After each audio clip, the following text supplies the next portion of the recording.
যেই সরকার আমরা দেখে এসেছি সেই তুলনায় তো অবশ্যই এটা তো অনেক বড় একটা প্রাপ্তির জায়গা আমাদের, এবং আমরা চাই রাষ্ট্র মেরামত হোক, ভালোভাবে হোক।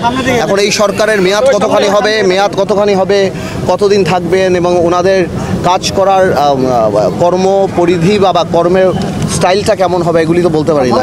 একজন তরুণ রাজনীতিবিদ আজকে আমরা দেখেছি যে বৈষম্য বিরোধী ছাত্র আন্দোলনের যারা দুইজন নেতা তারাও শপথ নিয়েছে। এত কম বয়সে আমরা এর আগে মন্ত্রী দেখি নাই। না বয়সের আমি অবশ্যই ভালোভাবে মূল্যায়ন করি, বিকজ ওনাদের স্টেক আছে, ওনাদের একটা সে থাকতেই পারে। বৈষম্য বিরোধী আন্দোলন করেছেন ওনারা, এই কারণেই এই সরকারের বিগত সরকারের পতন হয়েছেন।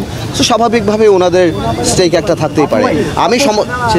আমি সমষ্টিগতভাবেই দেখতে চাই যে এখন পর্যন্ত ওনারা রাষ্ট্র মেরামতের কি কাজ হাতে নিতে চায় বা আদৌ চায় কিনা, বা পরবর্তী গণতান্ত্রিক সরকারের হাতে দিতে চায়, বা কি মেয়াদ হবে, এগুলি আসলে না যাওয়া পর্যন্ত আমরা সবাই কেউ এটা ঠিক করতে পারবো না। আমরা একদমই এখনো আভাসের আসলে কোনো সুযোগ নাই, যা হবে তা হবে। না দেখুন, আমি একটা কথা বলি, আমি পরিষ্কার একটা কথা বলি। দেখুন, আমরা রাজনীতি করি, জনগণ ভোট দিতে পারে না 15 বছর। আমরা চেষ্টা করি যত তাড়াতাড়ি জনগণ ভোট দিক, সেটা করবে। আর সেক্ষেত্রে যদি রাষ্ট্র মেরামতের এমন কোনো কিছু কনসেপ্ট ওনারা নিয়ে আসেন, আমরা মনে করি যেটা সম্ভব, সেক্ষেত্রে কিছু সময় এক্সটেন্ড করলেও উই হ্যাভ নো প্রবলেম। না আমি এই মাসের কথা না, নির্ভর করে রাষ্ট্র মেরামতের কোন কাজটা ওনারা হাতে নিতে চান। তো এই ব্যাপারে তো আমরা কিছুই জানি না ওনারা কি করতে চান, আদৌ শুধুমাত্র নির্বাচন করতে চান বা আরও অন্যান্য কাজ করতে চান। যখন আসবে তখন আমরা বুঝতে পারবো। তবে আমি মনে করি যদি এই ধরনের কোনো কাজ হয় তাহলে রাজনৈতিক দলদের সাথে কথা বলা উচিত, কারণ রাজনৈতিক দলগুলি বাংলাদেশের মানুষকে রিপ্রেজেন্ট করে, কথা বলা উচিত এবং সেভাবে ঠিক করা উচিত। কারণ আমি মনে করি এই সরকারকে আমাদের সবারই সহযোগিতা করা উচিত, কারণ অনেক রক্তের বিনিময়ে এই সরকার পাওয়া।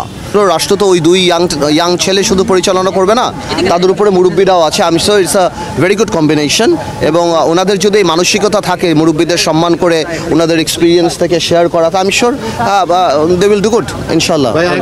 ছাত্রদের প্রতি আপনার কোনো বার্তা থাকলে ছাত্রদের প্রতি, ইয়াং জেনারেশনের প্রতি কোনো বার্তা থাকলে? ইয়াং জেনারেশনের প্রতি আমাদের একটা বার্তা এটা হলো যে রাজনীতিতে আমরা যেমন সবসময় মনে করতাম আমাদের একটা ভিজিবল অপোনেন্ট আছে, সেটা হলো বিরোধী দল। আওয়ামী লীগ যেমন মনে করেছে বিএনপি জামাতকে আমাদেরকে সরিয়ে দিলেই সব শেষ হয়ে যাবে, বাস্তব সেটা না।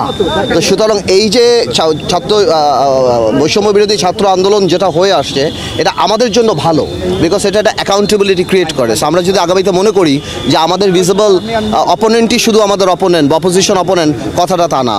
আমি এই ব্যাপারে অত্যন্ত আশাবাদী যে এই যে আন্দোলনটা হয়েছে এটার ব্যাপারে আমি অত্যন্ত আশাবাদী। এটা ভবিষ্যৎ রাজনীতিবিদদের জন্য অনেক চিন্তার ব্যাপার। তবে সব পুলিশ খারাপ না, কিছু 15 বছরে দলীয়করণ হয়েছে, সব পুলিশ খারাপ না, এটা ইম্পর্টেন্ট। তবে আমি একটা জিনিস মনে করি এখানে, যে কোনো ব্যবসায়িক নেতা যদি থাকতো এখানে, যেহেতু ইকোনমির অবস্থা এত এরকম, এখানে মানে রাজনৈতিক অবস্থান এত, কারণে ইকোনমির অবস্থা এত খারাপ, কোনো ব্যবসা এক্সপার্টিস যদি সর্বজন গ্রহণযোগ্য কেউ থাকতো হয়তো ভালো হতো। বাট এগেইন ইউনুস সাহেব is a big economist, I am sure will handle it.